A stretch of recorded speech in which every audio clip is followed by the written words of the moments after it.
Our story today, A Call for Global Peace Leadership by Dr. Shruti Dutt, Dilliwalinani, presented at the Viksit Bharat 2047 conclave in Scotland. Honorable ministers, esteemed councillors, respected leaders, and friends from across the world, friends of peace and progress.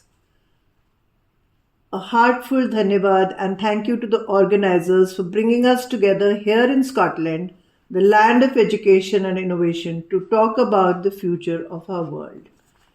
Today I stand before you not just as an educator from India, but as a mother, a grandmother, and a deeply concerned citizen of the world. As I reflect on the past few years, one question keeps haunting me. What have we really learned from the corona? We live at a turning point in human history, a moment where we must now ask ourselves, what did we really learn from the corona pandemic? For me personally, the lessons were clear. I saw the gloomy faces of the youth, the collapse of finances, and the most heartbreaking of all, the loss of near and dear ones younger than myself, taken before their time. From that grief and uncertainty, I realized three unshakable truths. No one is here forever.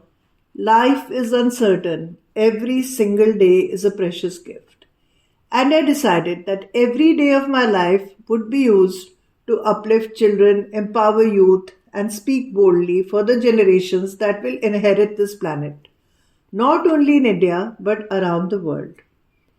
As Dilliwalinani, I stood by hundreds of children during those dark days, helping them laugh, dance, chant positive affirmations, and sharing value-creating stories with them, so that they could become the cheerleaders for their families during the lockdown crisis.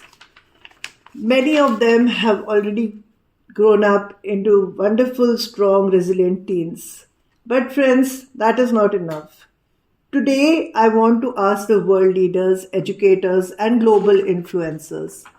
Even when Corona spared no one, rich or poor, powerful or weak, did we still not understand that humanity shares the same fragile energy on this planet? Did we not learn that no one ever wins in war? No one wins with nuclear weapons.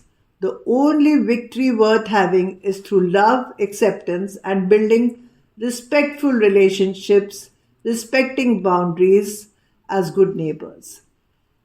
Unfortunately, I feel that we really have not learned any lessons. The world today is thriving. We are all driving luxury cars, but we are still stuck in the cycle of blaming, moaning, and whining. That is our internal BMW. It is time now to park our internal BMWs, to stop blaming, moaning, and whining, and change our story. India wants to lead this new story, not with control, but with compassion, not with arrogance, but with action. That is why I stand before you today with a vision for global governance, a new framework for peaceful global governance. This is not about creating an empire, but about securing our survival and shared progress. Let us begin with 1. A global charter for children. No child anywhere in the world should remain hungry, uneducated, or at risk of violence. 2. An international peace enforcement force, a neutral global task force not answerable to political interests, to dismantle terror camps, protect civilians, and uphold peace. 3. A global council for interfaith harmony. Saints, scientists, scholars, together drafting a global ethical code of conduct, rooted in the wisdom of Vasudev Kutumbakam, the ancient Indian philosophy that the world is one family. 4. Global Nuclear Disarmament Treaty, with immediate verified timelines for the destruction of nuclear stockpiles. 5. Global Youth Leadership Corps, young leaders chosen not by wealth or power, but by service to their community and commitment to peace building. And to strengthen this framework, I am inspired by the tireless work of Sensei Daisaku Ikeda, a great Buddhist philosopher and peacemaker, whose annual peace proposals to the United Nations echo the very same aspirations. Abolition of nuclear weapons through global treaties and shared moral responsibility. Strengthening the role of the United Nations as humanity's true parliament for peace. Education for global citizenship so that young people are not just workers or voters, but peacemakers. Environmental sustainability through respect for nature's wisdom, not just exploitation for profit. Global human rights and dignity for every individual. And above all, dialogue over conflict, understanding over prejudice. These are not just dreams of idealists. These are now necessary actions for human survival. I know many of you are thinking, we've heard this before, but really, all this is impossible. But let me remind you, friends, landing on the moon was once impossible. A lady coming all the way from Delhi to speak in the Scotland Parliament was impossible. But now all this is possible, so we can make many more things possible. We must dream bigger for the sake of our children. A special call to Scotland and the UK. And to Scotland and the United Kingdom. I say this with great love and hope. You have given the world some of its finest thinkers, Adam Smith, David Hume, Alexander Fleming.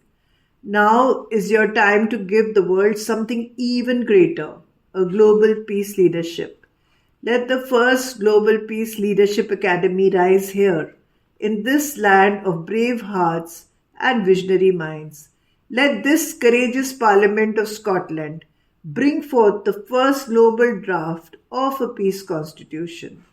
Let us write a new chapter of human history, one led by peace, not by power. A new dawn for humanity. India does not want to conquer the world. We want to uplift it.